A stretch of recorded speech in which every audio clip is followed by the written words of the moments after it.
Hello, you absolute legends. Let's be honest, 2020 sucked. It was a hard year for a lot of people, and I really cannot wait for it to finally end. As the new year approaches, I am mustering every bit of hope I can that 2020 will finally bring some relief and we can get back to enjoying our lives the way we should. But despite everything that is happening in the world, this little hobby of speedrunning has continued to surprise us with crazy strategies and insane world records that it never ceases to produce.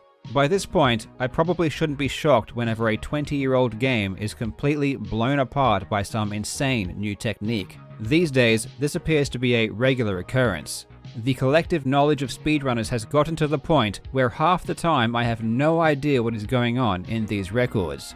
Zelda: Ocarina of Time is probably the best example. It was turned inside out by the use of arbitrary code execution. In my top 5 speedrunning moments of 2019 video, I included Torjez's run of 16 minutes and 58 seconds, and I exclaimed that the 17-minute barrier might be the very last to fall for the game. But boy, was I wrong. In January, a way to skip to the end credits was found from the very beginning of the game. By the time the dust had settled, the world record was well below 10 minutes. Before Doom Eternal was released in March, I made a video predicting that the game wouldn't be a complete glitch fest. But I was just a young, naive kid. I didn't know any better. Within the first month, the game was absolutely destroyed, with players flying through the air skipping almost every piece of actual combat. In fact, speedrunners have become so adept that developers are now releasing games already broken in an attempt to get ahead of the curve. Last year, I talked about the explosion of speedrunning content on YouTube, but as insane as 2019 was, it was only a preview of things to come. Speedrunning as a concept is getting more and more popular, and this year we have seen exponential growth. And of course, you can't talk about growth without bringing attention to the immense resurgence of Minecraft. What on earth happened? 2 years ago, it was at its lowest point with people claiming it was a dead game, and then it came soaring back. Minecraft has always been popular on YouTube, but the speedrunning scene was extremely lacking and not many people took it seriously. When the year began, it wasn't even in the top 20 active games on speedrun.com. Now, it is far and away number 1. It's mind-blowing how quickly the landscape can change, and it leaves me incredibly curious and excited for 2021.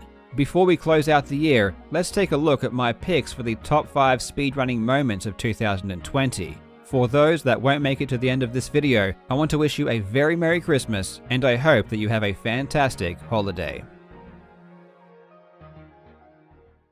Now before we go on, I have a very important shout out to this video's sponsor, Keeps.com. The sad reality is that 2 out of 3 men will experience hair loss by the time they're 35. I myself am not part of that lucky 33%. My entire family is bald. Even the women. I have absolutely no chance. Keeps offers cheap, easy, and effective treatments delivered straight to your door, which is epic because you no longer need to go out of your way to see a doctor. Personally, I've been using hair loss treatments for almost a year, and you're probably asking why, given that I have such beautiful locks. Well, first of all, thank you for noticing, and second of all, the fact that I still have hair is precisely why I'm acting early. I want to keep it that way. If you are noticing that you're losing hair, please do something about it. Go to keeps.com/jobst or click the link in the description for 50% off your first order.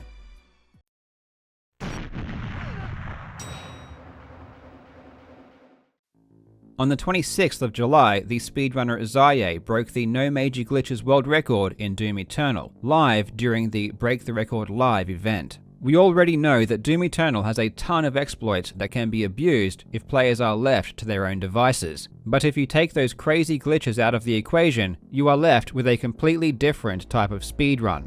The No Major Glitches category forces players through the game in a more conventional way, meaning that they need to go through many of the required combat arenas. The result is a speedrun that highlights not only incredible movement, but also amazing combat abilities.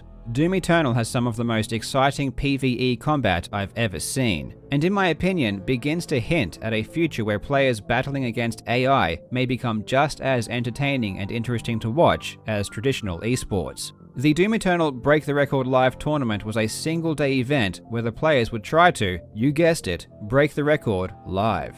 I am a huge advocate for live events, and I really think the pinnacle of speedrunning is breaking a world record live in front of thousands of spectators. And the competitive aspect of having multiple runners trying to do the same is really exciting to watch. I was following the Doom Eternal speedrunning scene very closely, and it was incredible how quickly these players were able to master the game. The world record when the event was announced was around 1 hour and 30 minutes. Over the next 2 months, the runners spent countless hours practicing and theory crafting new strategies to get the record to where it was on the day, a 1 hour and 9-minute run by Bowser.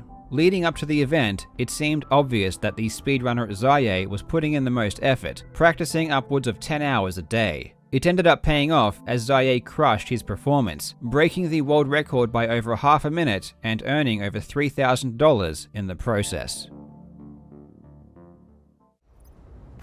Oh yeah, it's paused. That needs to be retimed then, because his time has been messed up, but that is 100%. That will need to be retimed, but absolutely, that is the world's first. That is a 108. 108. Yes. AKA the sub 69 that we've been looking for, folks. That's it. That's it right there. Congratulations, Zaye, world record holder.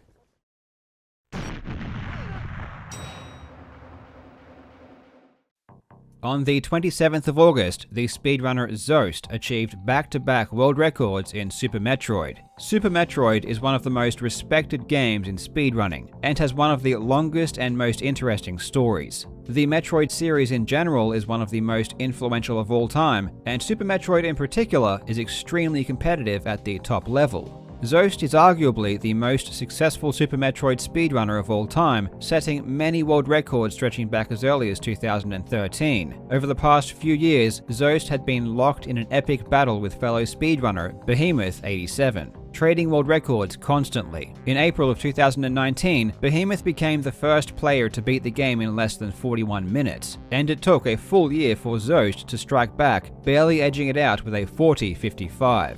The world record at this point was already insanely optimized, but in August, Zoast did something astonishing. On the 26th, he smashed the record by 5 seconds, taking it to 40:50. This run is already awesome, but there were a couple of mistakes Zoast wasn't happy with, so he decided to keep playing for lower. Immediately after the 40:50, he ended stream in order to rest and come back the next day. But what was crazy is that on the very first run of the day, he smashed the record again with a 40:46, essentially breaking the world record twice in back-to-back runs. If this happens in any game, it's a big deal, but doing it in a game like Super Metroid is on another level.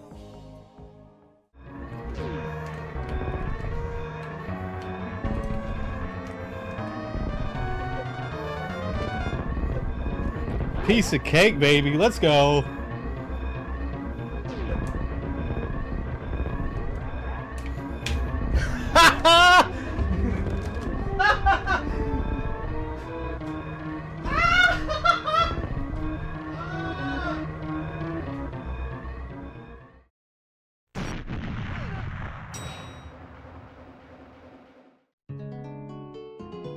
The Legend of Zelda: Ocarina of Time has an interesting history. It was one of the games that went a long way to popularizing speedrunning way back in the mid-2000s. Between 2004 and 2014, the Ocarina of Time's world record runs were some of the most watched speedruns of all time. Even before YouTube and Twitch, ancient runs were downloaded regularly from Speed Demo's archive, and I can distinctly remember finding out about the world record myself 14 years ago and being blown away by the fact that the game was beaten in a mere 6 hours. Fast forward 8 years, and Narcissa Wright achieved basically the most famous speedrun of all time, 1810. This world record was already so low it was hard to imagine much time coming off, but over the next few years, strategies and optimizations resulted in Torje breaking the 17-minute barrier in 2019. I thought this would be the last minute to ever fall in the game, but in January of 2020, the craziness began.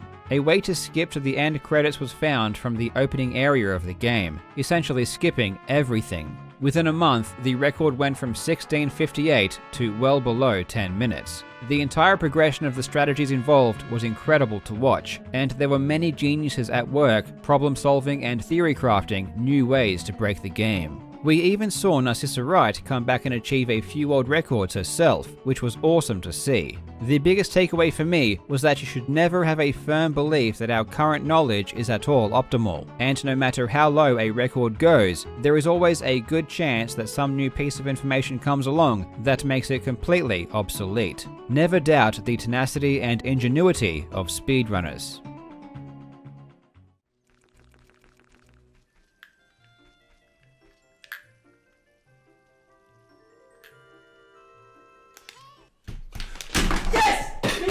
Il l'a fait enfin! En plus, c'est un sub 7-10! C'est un 7-7-10, je suis quasiment sûr, mon gars. Oh, mon gars!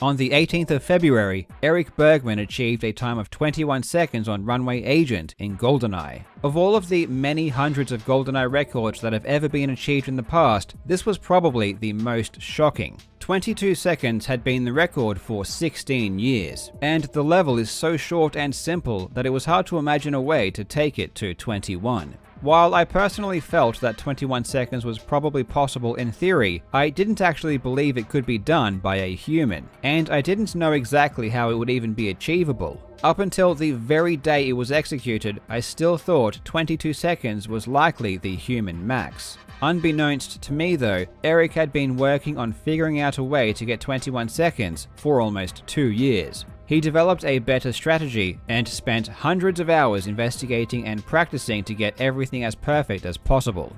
I've said it before, but as much as I love the long form of speedrunning, my favorite thing of all is the idea of working to save a single second of an already extremely optimized level. At the time it was broken, 22 seconds on Runway Agent was the longest lasting world record in GoldenEye history. 21 is definitely one of the most groundbreaking and game-changing records ever achieved in the game. If 21 seconds is possible on this level, it just makes me wonder what else is possible that I once thought was out of reach. A truly inspiring effort by Eric Bergman.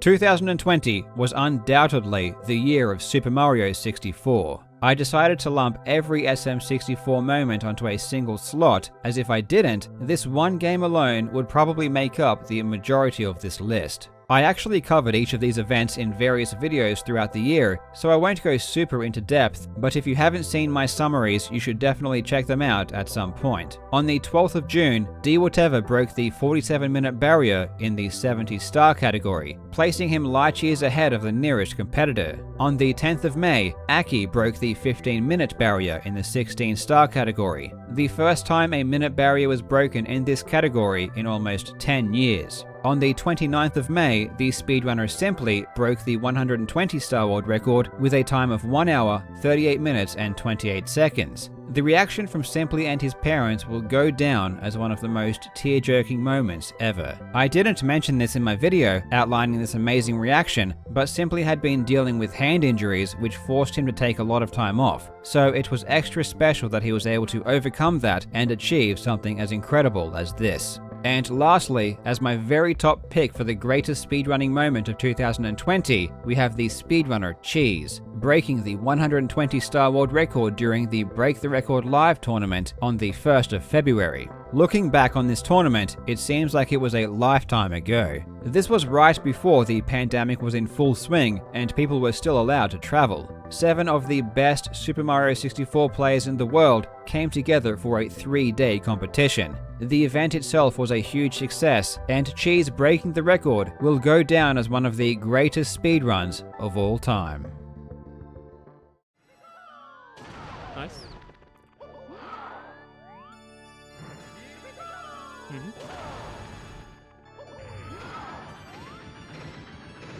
Oh my That's god! it for 138! Cheese, you are a legend! You are a legend, Cheese! Oh my god, you are a legend! Holy... Oh my... Dude, my heart was beating. I'm gonna stay here. Just be a little bit professional, but dang, Cheese. Dang. Dang. What a legend. Dude, I can imagine the happiness right now. Now, I just want to give a huge thank you to everyone for supporting me this year. We have come a long way in the last 12 months, and I can assure you, I have no plans on slowing down. I want to make 2021 this channel's best year yet, and I hope that you can join me in celebrating some of gaming's biggest achievements. I have a lot planned, and I couldn't be more excited to begin. I really want to wish you a very Merry Christmas, and I hope that despite everything that's going on, you can still manage to enjoy these holidays. I hope you are having a fantastic day, and I will see you in the next video.